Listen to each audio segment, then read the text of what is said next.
What if war games were set in single battles? In many war games, especially the ones set in the Second World War, it's far too common that players find themselves in multiple stages of the conflict, if not even multiple new fronts altogether. In series like Battlefield, Wolfenstein, Medal of Honor, Sniper Elite, Call of Duty, and many more, this happens too often. Don't get me wrong, it's not nothing bad at all. It is very exciting to experience a variety of battles scattered all around the globe in the same campaign. However, this variety sacrifices one factor: the investment had with the individual scenarios. Soldiers spend months in battle, not a couple of hours of an introduction. So this poses the questions: what if war games were set in individual battles? Good morning to everyone, Blue Fox here, and today I wish to explore this topic more in depth.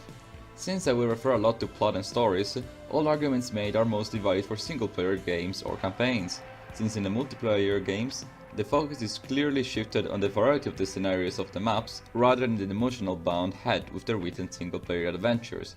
But without any further introductions, let's get started.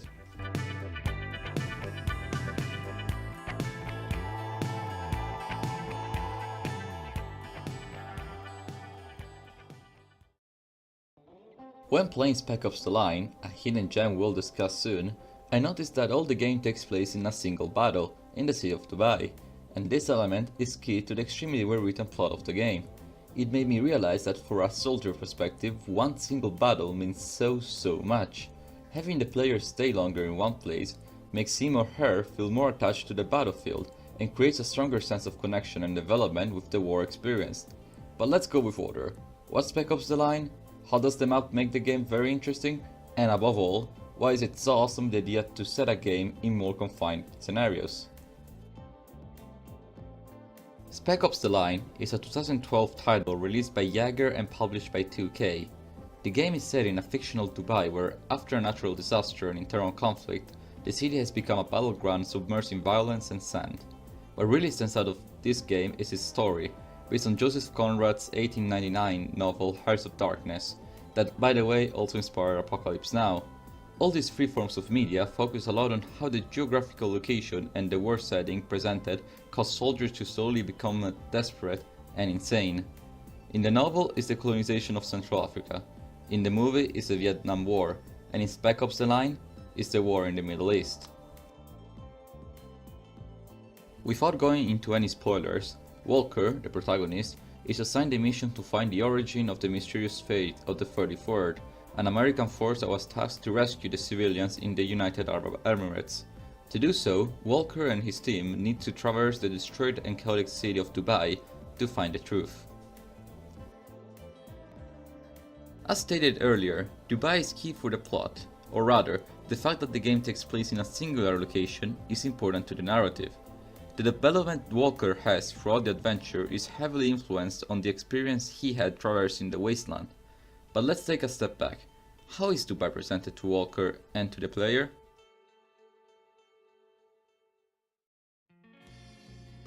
As you see from the video, the entire game is focused on the progression made in the city of Dubai. Every mission brings you one step closer to the grand finale, that of course takes place in the Burj Khalifa. This building is one of the icons of the city of Dubai, both in real life and in the video game. The tower is always visible throughout the game, from the first mission to the last. Other key locations are also very visible in the background, both before going there and after leaving them, giving the player a true feeling of progression.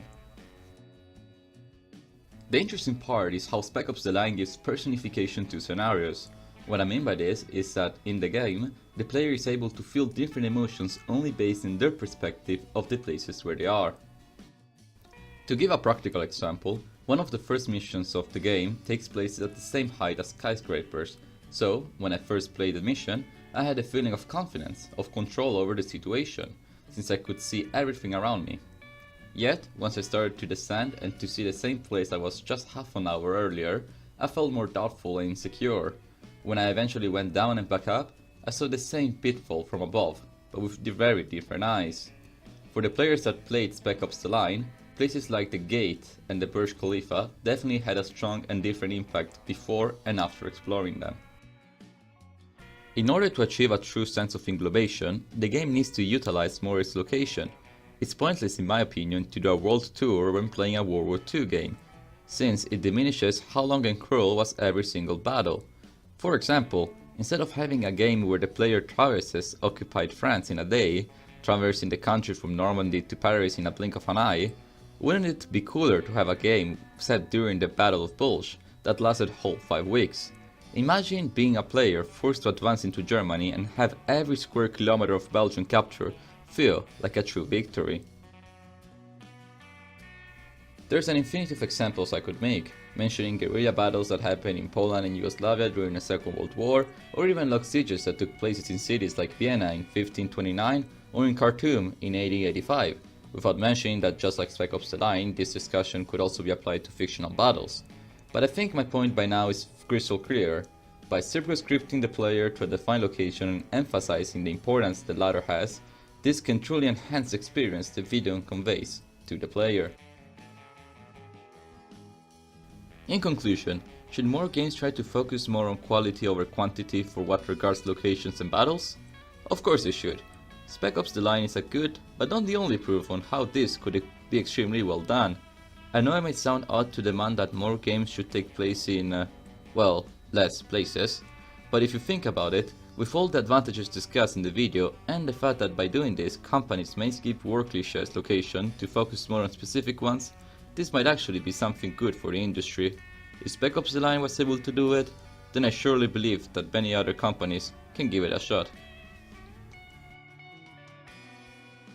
Thank you so much for watching this video. Now, I know that there are other games I could have used to discuss this topic, like the Orchestra 2 that is entirely set in Stalingrad, but I wanted to use a game that highlighted the influence a location may have on both the plot and the experience, and I believe Spec Ops the Line was the best example I could find. If you like this video, give it a thumbs up, share it and subscribe. I'm a small channel, yet I'm willing to make more and better content every week or so. Thank you so much again for watching and have a nice day.